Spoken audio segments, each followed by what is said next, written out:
হে যুবক ভাইয়েরা, আল্লাহকে ভয় করুন।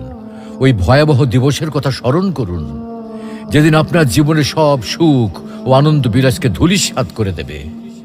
সেই দিনের কথা স্মরণ করুন, যেদিন আপনি হবে নির্জন কবরের একা বাসিন্দা।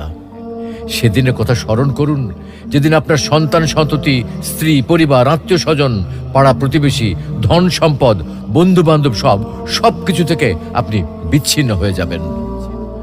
কবরের সংকীর্ণতা ও ঘুটঘুটে অন্ধকারের কথা কি আপনার একবারও মনে পড়ে না? কবরের বিভীষিকাময় ও ভয়ঙ্কর অবস্থা কি আপনার স্মরণ হয় না? কবরের শাস্তির ভয় কি আপনার অন্তরাত্মা প্রকম্পিত হয় না?